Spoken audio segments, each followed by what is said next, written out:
Dear student, Gayatri school की online class में आपका स्वागत है। और आज मैं आपको वही हाइट एंड डिस्टेंस, ऊंचाई दूरी के बाकी के सवाल 4-5 और इम्पोर्टेंट क्वेश्चन बताऊंगा। ठीक है ना।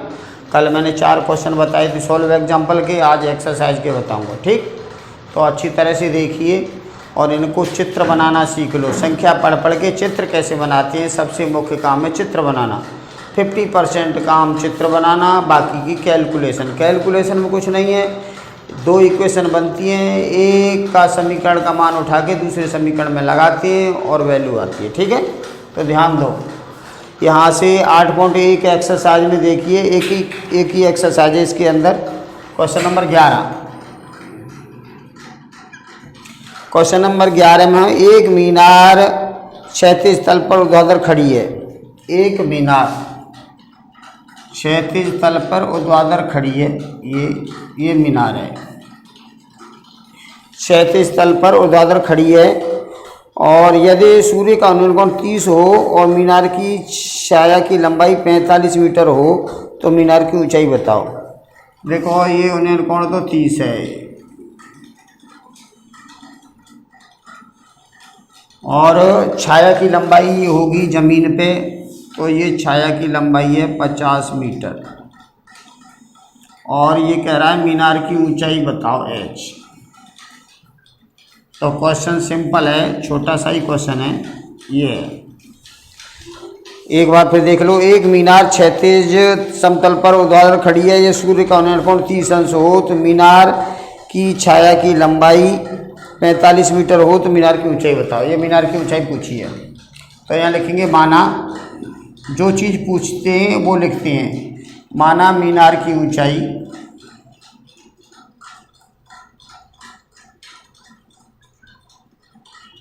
बराबर h मीटर है।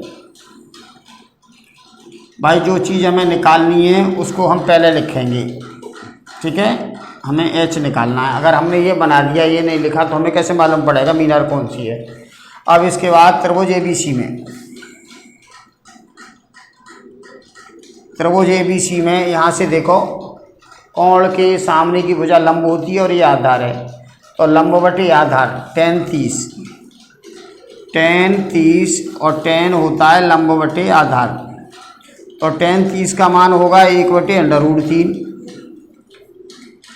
और लंब है हमारे पास h और आधार है 50।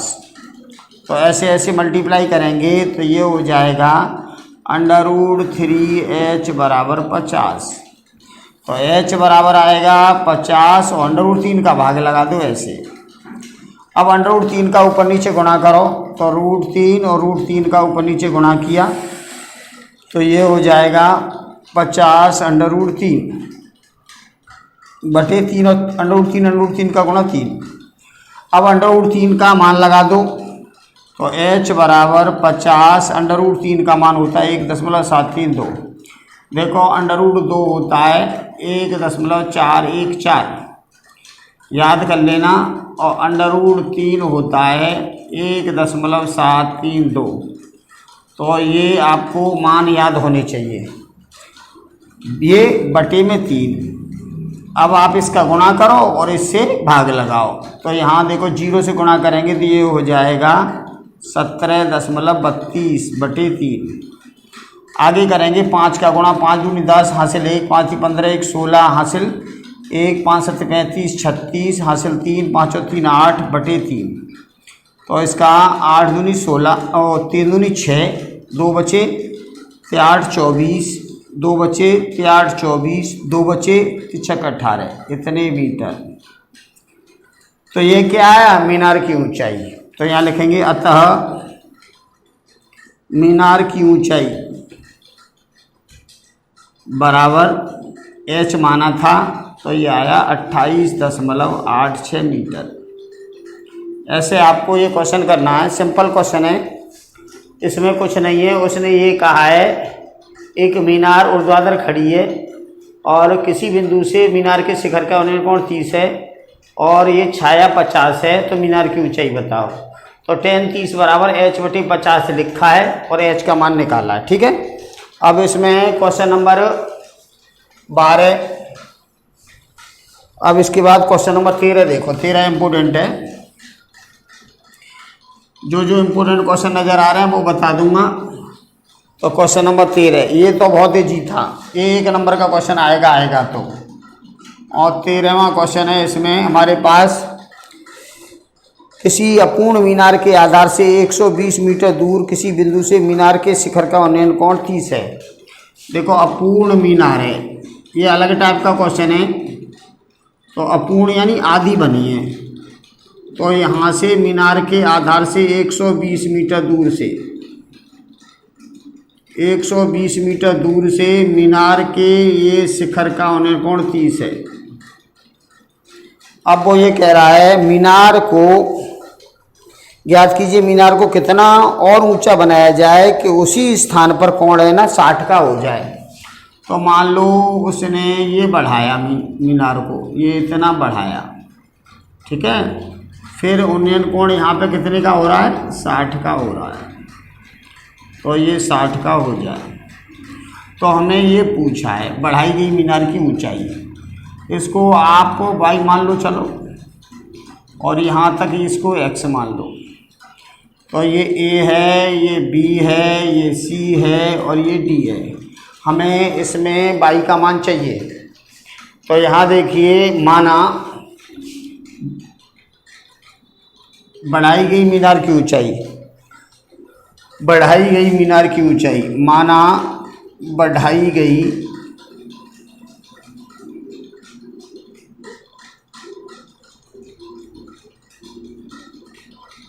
मीनार की ऊंचाई, ये हमने मानी है y मीटर। हमें y का मान चाहिए, ठीक है ना। तो अब इसमें 2 त्रिभुज बन रहे हैं, एक तो बन रहा है ABC और एक बन रहा है ABD। तो ABC का जो मान होगा x का, वो उठा के हमें दूसरे समीकरण में लगाना है। तो यहाँ से पहले लिखेंगे त्रिभुज ABC में, त्रिभुज ABC में। तो ABC में tan 30 बराबर, यहाँ देखो ये कौन है, tan 30 बराबर x बटे 120, tan 30 बराबर x बटे 120। तो tan 30 होता है 1 बटे √3 x बटे 120। ऐसे क्रॉस मल्टीप्लाई करेंगे तो √3x बराबर 120। तो x बराबर आएगा 120 बटे √3। चलो अभी इतना ही रहने दो, बाद में कैलकुलेशन एक साथ कर लेंगे। अब दूसरा त्रिभुज देखो, त्रिभुज ABD में। तो त्रिभुज ABD में, ABD में यहाँ से tan 60 बराबर, ये यहाँ से यहाँ तक लंब है x प्लस वाई बटे 120। tan 60 का मान √3 होता है, तो x प्लस वाई बटे 120। अब इसका क्रॉस मल्टीप्लाई करेंगे तो ये आएगा x प्लस वाई बराबर 120 √3। ये दूसरा समीकरण आया। अब हम क्या करेंगे, समीकरण 1 से x का मान समीकरण 2 में रखने पर, समीकरण 1 से x का मान 2 में रखने पर, तो यहाँ से x की जगह यहाँ मान लगा देंगे तो ये आएगा 120 √3 प्लस वाई बराबर 120 √3। आगे देखिए, इसको पक्षांतर करके उधर ले जाएंगे तो ये आएगा y बराबर 120 √3 माइनस 120 बटे √3। अब 120 इसमें से कॉमन लिया तो √3 माइनस 1/√3। अब इसका एलसीएम ले लो √3, तो इसका मल्टीप्लाई इधर होगा तो 3 माइनस 1, ये आया 3 माइनस 1, तो ये आया 120 इंटू ये 2 बटे √3। अब √3 का ऊपर नीचे गुणा करेंगे हर का परमीकरण करने के लिए, तो ये आएगा 120 का 2 से गुणा करेंगे तो 240 √3 बटे इसका मल्टीप्लाई 3, और 3 से ये कट जाएगा 80, 4 24, तो ये आएगा 80 √3। अगर √3 का मान दे रखा है तो आप लगाओ, और नहीं दे रखा तो मत लगाओ। तो इसमें नहीं दे रखा है तो आप यही लिख सकते हो, इतने मीटर। तो यहाँ लिखेंगे हम, अतः बढ़ाई गई मीनार की ऊंचाई है, अतः बढ़ाई गई मीनार की ऊंचाई बराबर 22 मानी थी, तो ये आएगी 80 √3 मीटर। अगर √3 का मान दे रखा है तो आप इसका √3 का मान लगा दोगे। देखो सिंपल क्वेश्चन है ये कह रहा है एक अपूर्ण मीनार है, आधी बनी हुई है, और ये मीनार के आधार से 120 मीटर दूर से मीनार के शिखर का उन्नयन कोण 30 है। अब वो ये कह रहा है मीनार को कितना ऊंचा और बढ़ाएं कि उसी स्थान पर कोण 60 का हो जाए। ठीक है, तो ये हमने 22 बढ़ाया, तो इस 22 का मान हमें निकालना है। तो हमने क्या किया, पहले ये त्रिभुज लिया ABC, इसमें tan 30 बराबर x बटे 120, ऐसे x का मान निकाला। फिर ABD त्रिभुज लिया, तो यहाँ tan 60 बराबर x + y बटे 120, तो ये दूसरा समीकरण आया। इसमें x का मान हमने यहाँ लगा के y का निकाला है। ठीक है, तो ऐसे आपको ये क्वेश्चन करने। अब इसके आगे क्वेश्चन देखिए, क्वेश्चन नंबर 19वां क्वेश्चन देखो। क्वेश्चन 19 जो है वो क्या है, पहले सबसे पहले तो क्वेश्चन हम पढ़ते हैं ना, उनको गौर से देखो क्या कह रहा है और ये कैसे इसका हम चित्र बना रहे हैं, उस पर गौर किया करो, 50% काम हो जाएगा। तो ये कह रहा है 7 मीटर ऊंचे भवन के शिखर से टावर के शिखर का उन्नयन कोण 60 है। देखो ये कह रहा है ये भवन है, भवन होता है मकान, ये मकान है मान लो, और ये है टावर, टावर ये एयरटेल का, वोडाफोन का, किसी का होगा। तो यहाँ देखिए वो ये कह रहा है 7 मीटर ऊंचा भवन है, ये 7 मीटर ऊंचा भवन है यहाँ। तो भवन के शिखर से टावर के शिखर का उन्नयन कोण ये 60 अंश है। ठीक है, और फिर ये कहता है इसके पाद यानी फुट का अवनमन कोण है कितना, 45, मतलब टावर के आधार का इसका अवन कोण ये 45 है। तो ये 45 है तो ये 45 होगा, एक अंतर कोण है ये, सही है। तो ये कह रहा है बाबा ये टावर की ऊंचाई बताओ, तो ये यहाँ से यहाँ तक 7 है, तो ये भी 7 होगा। ठीक है, और हमें ये और निकालना है y। अगर हम y निकाल लें तो y को 7 में जोड़ के पूरे टावर की ऊंचाई हो जाएगी, और ये a है, ये b, ये c, ये d और ये e, और इसको आपने मान लिया x, ये भवन और टावर के बीच की दूरी है। तो क्वेश्चन में क्या कह रहा है, क्वेश्चन में ये कह रहा है एक भवन है, एक मकान है 7 मीटर ऊंचा, उसके छत पे आदमी बैठा है, और एक उसके सामने टावर है एयरटेल का। तो उस छत से टावर के शिखर का उन्नयन कोण 60 है, और वहाँ जहाँ से बैठा है वहाँ से उसने नीचे देखा तो टावर का जो है आधार उसका अवनमन कोण 45 है। ये अवनमन कोण है, ये उन्नयन कोण है। नीचे से ऊपर देखते हैं उन्नयन कोण होता है, ऊपर से नीचे देखते हैं अवनमन कोण होता है। तो ये 45 है तो ये 45 होगा, क्योंकि ये इसके समानांतर है, एकांतर कोण है। ठीक है, तो ये कह रहा है इस टावर की ऊंचाई बताओ, तो हमें y का मान निकाल के और इसमें लगाना है, 7 में जोड़ना है, तो पूरे टावर की ऊंचाई आ जाएगी।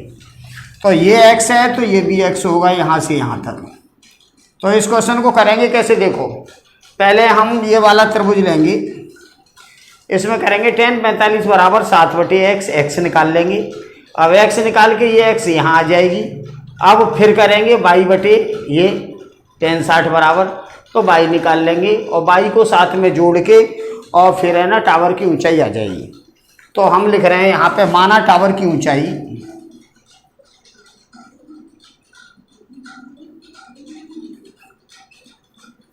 माना टावर की ऊंचाई बराबर है 7 + y मीटर।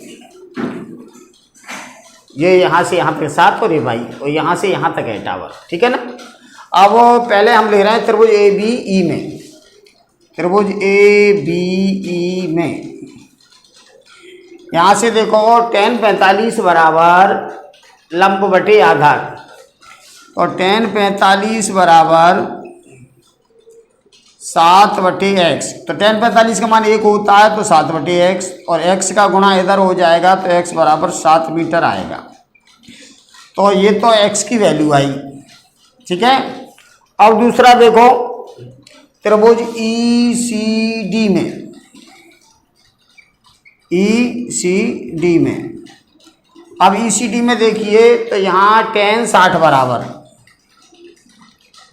अब tan 60 के सामने कौन, ये भुजा है ना, ये लंब है, तो लंब बटे आधार, tan होता है लंब बटे आधार। तो tan 60 का मान कितना हमारे पास √3, और x का मान कितना है 7, तो x का मान यहाँ से लगा दिया, और ये tan 60 है, उसका मल्टीप्लाई इधर किया तो y बराबर आएगा 7√3। तो ये दूसरी इक्वेशन आई। अब समीकरण 1 ये है x की वैल्यू, और ये y का मान है।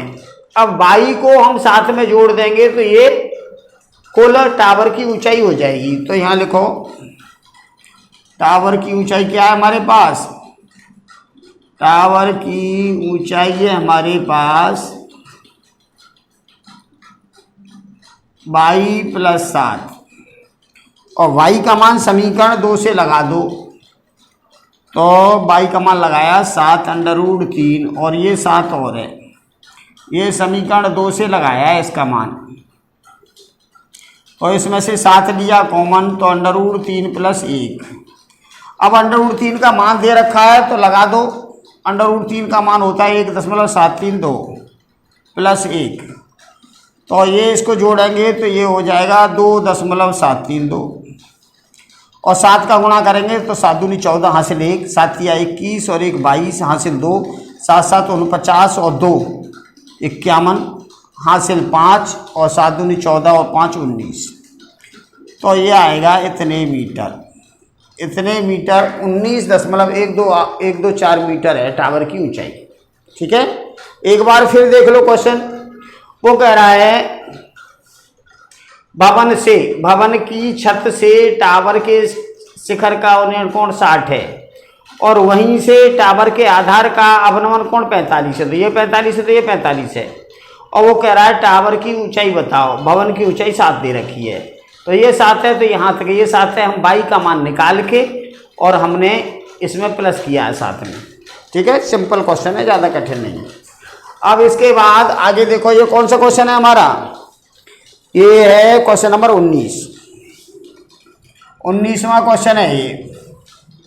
अब इसके बाद आप देख लो question number 25, very important question है 25वां। अच्छी तरह से, पहले मैंने आपको बोला है अच्छी तरह से, जो बच्चा अच्छी तरह से चित्र बना लेगा वो 50% काम उसका आसान हो जाएगा। तो आप अच्छी तरह से चित्र बनाओ पढ़ पढ़ के, और सबकी जितनी संख्याएं, सबकी संख्या को पढ़ पढ़ के चित्र बनाओ और रफ में, और फिर उसको मिला के देखो एक बार फेयर कॉपी से कि आपने चित्र सही बनाया है कि नहीं बनाया है। अगर चित्र आपने सही बनाया है तो आप क्वेश्चन करोगे, 2 इक्वेशन आएंगी, एक इक्वेशन को उठा के दूसरे में लगाना है। अब ये क्वेश्चन है, एक राजमार्ग एक मीनार के नीचे से होकर गुजरता है। मान लो ये मीनार है और ये राजमार्ग आ रहा है इधर से, मीनार के नीचे से गुजरता है।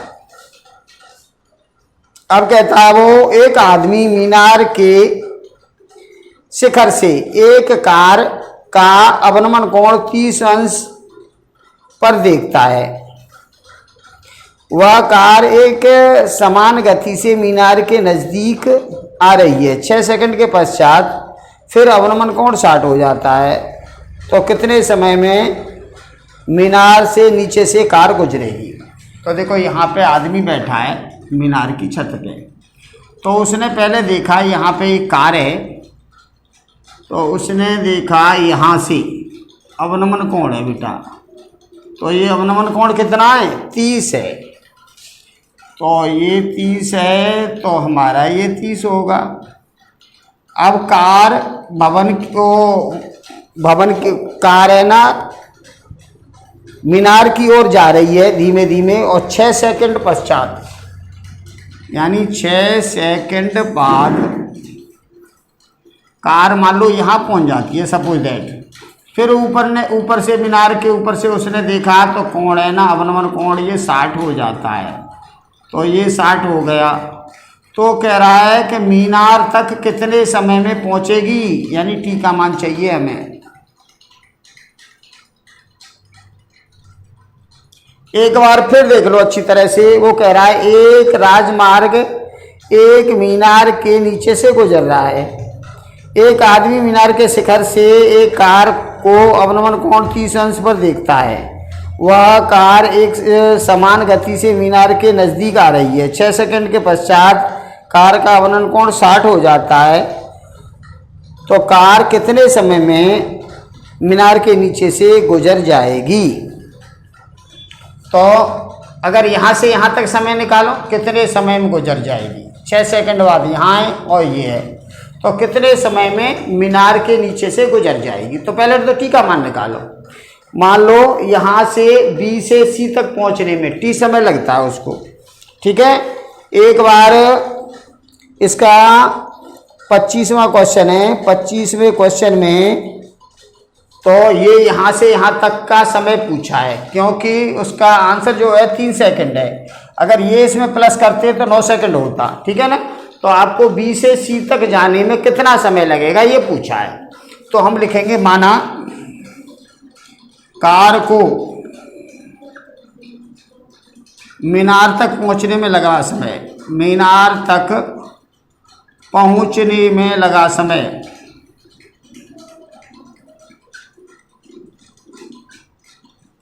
बराबर टी सेकंड है, ठीक है। ये वाला टी निकालना है हमें। तो अब स्टार्ट करते हैं। तो पहले हम ये वाला त्रिभुज लेंगे, त्रिभुज बी सी डी, छोटा त्रिभुज, और फिर लेंगे ए सी डी। 90 अंश का ये कोण होता है, यहाँ तक लेते हैं त्रिभुज। ऐसे मत ले लेना कि ये ले लो, तो इसमें फॉर्मूला नहीं लगेगा। तो आप पहले त्रिभुज बी सी डी में, त्रिभुज बी सी डी में ये tan 60 बराबर, इसको आप h मान लो मीनार की ऊंचाई। तो tan 60 बराबर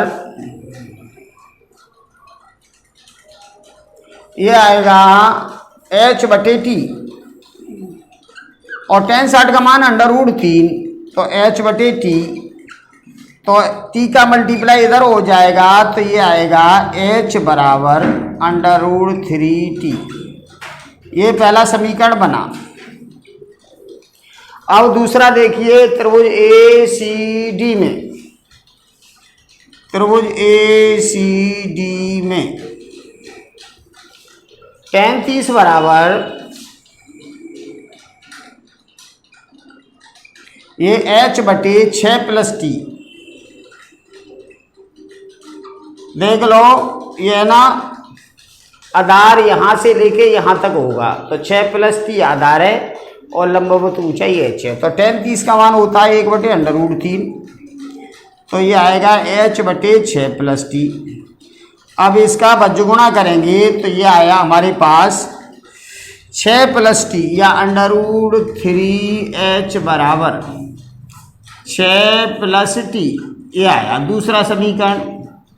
अब समीकरण 2 में 1 से h का मान लगा दो, तो समीकरण 2 में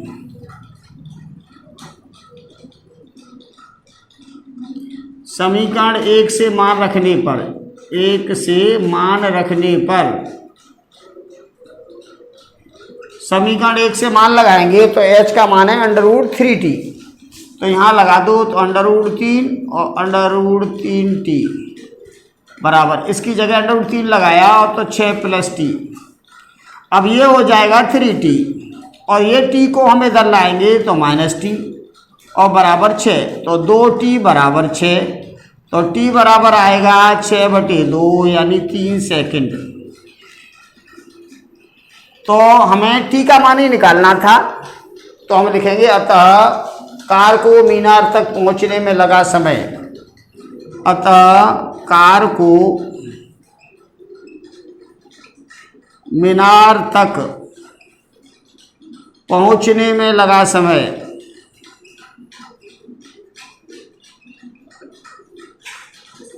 ये टी माना था हमने, तो ये आया 3 सेकंड। बस ये ऐसे आपको ये क्वेश्चन करना है, और इसमें आपको कोई प्रॉब्लम क्रिएट हो तो आप फ़ोन करके बेझिझक फ़ोन करके हमसे संपर्क कर सकते हो, ठीक है, और अपनी समस्या का समाधान कर सकते हो। धन्यवाद।